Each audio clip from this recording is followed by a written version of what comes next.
Olá, gente! Então, essa semana nós vamos dar uma olhada na unidade 5, que é bem extensa, mas referente ao número de questões que cai, é muito pouco, tá, gente? Ele até cai mais assim, dentro da geometria plana e dentro da geometria espacial do que propriamente só os conceitos, né? Mas aí depois nós vamos discutir as questões no plantão. Enquanto isso, vocês podem dar uma lida aqui sobre a história da trigonometria, que eu acho, né, pode fazer alguma diferença para a história, não para a matemática. Tô dizendo do Enem, né, gente? Tô dizendo, né, longe de mim falar mal da história da matemática. Bom, o que seria a circunferência trigonométrica? O que ele nos mostra como circunferência trigonométrica? Esse círculo, tá? Essa parte aqui de cima, é esse círculo em que a gente vai colocar os eixos coordenados. E esse círculo tem raio 1. Então, daqui do centro, da origem, que seria 0 e 0, até cada um das partes aqui da circunferência, vale 1. Então, por isso que ele diz assim, ó. A origem dos arcos é o ponto 1 e 0, ou seja, 1 para x, ó, no eixo x vale 1 e no eixo y vale 0. Então, esse ladinho aqui, esse cantinho, é o que a gente chama de origem dos arcos. Quando eu vou rodar o meu arco para o sentido anti-horário, né, lembre dos ponteiros do relógio, anti-horário, eu digo que ele tem orientação positiva. Quando eu giro o arco para o sentido horário, é sentido negativo. Bom, a numeração dos quadrantes, por quê? O que a gente chama de quadrantes? No momento que eu coloco o eixo coordenado aqui em cima, vai ser dividida essa circunferência em 4 partes. Então, cada quadrante vai ser numerado no sentido anti-horário, tá? Então, se aqui é a origem, nós vamos começar pelo primeiro quadrante, depois segundo, depois terceiro, depois quarto, tá? Medidas dos arcos. Bom, a partir da origem, eu digo que a origem é 0 grau ou 0 radianos, tá? Girando no sentido anti-horário, eu vou fazer um ângulo de 90 graus, então tudo a gente vai levar em ângulos, ou no caso do arco vai ser em radianos e em graus.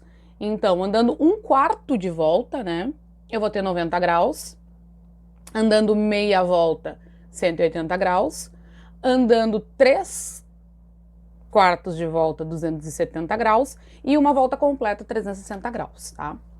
Girando pelo lado contrário, como eu disse para vocês, a orientação vai ser negativa. Então, eu vou partir do 0 para menos 90, menos 180, menos 270 e menos 360.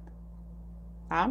E em radianos, esses arcos, decoreba, né, gente? Até esses valores que tá aqui do lado não correspondem a nada, tá?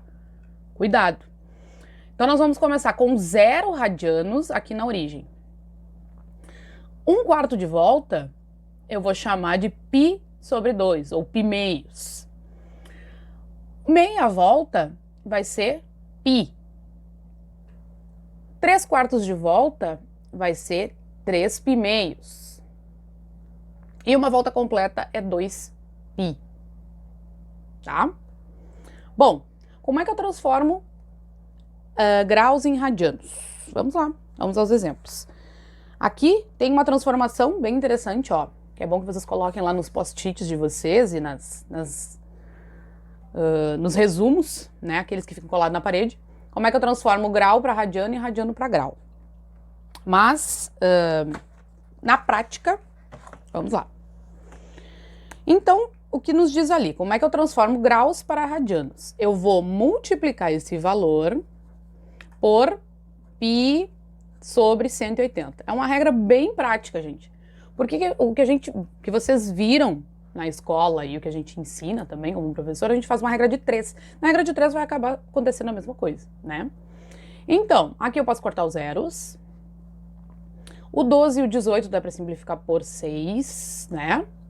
E aí nós vamos ficar com 2π terços radianos, tá? 225, mesma coisa. Então, vou multiplicar 225, sobre vezes π sobre 180. Aqui não tem como cortar o 5 com o 0. Mas de cá Então, o 225, ele sempre vai ser... sempre que eu tiver um arco terminado em 5 aqui, gente, eu vou poder simplificar ele por 45, direto, tá? Então, 225 dividido por 45, dá quanto? Dá 5, se não me engano. 5π. E 180 por 45 vai dar 4. Então, 5π quartos radianos, tá? Então, quando... Não vai ter arco diferente disso, tá, gente? Tá, né? Não vou dizer assim nunca. Mas, geralmente, eles vão usar ou arcos que terminem com 0 ou com 5, tá? Para que eles sejam côngruos ou a 30 ou... Se eles sejam simétricos ou a 30 ou a 60 ou a 45. Bom, agora fazendo o contrário, mais fácil ainda. Eu quero passar de radianos para graus, que faltou o rad. No lugar do π, eu vou colocar 180. Então vai ficar o quê? 180 dividido por 3. E isso aqui vai dar 60 graus. Pura e simplesmente. Aqui, mesma coisa. Só que aqui nós temos uma multiplicação, né? Então vai ser 5 vezes 180 dividido por 6. 180 por 6 vai dar 30, né? 5 vezes 30, 150 graus, tá? Bom, continuando.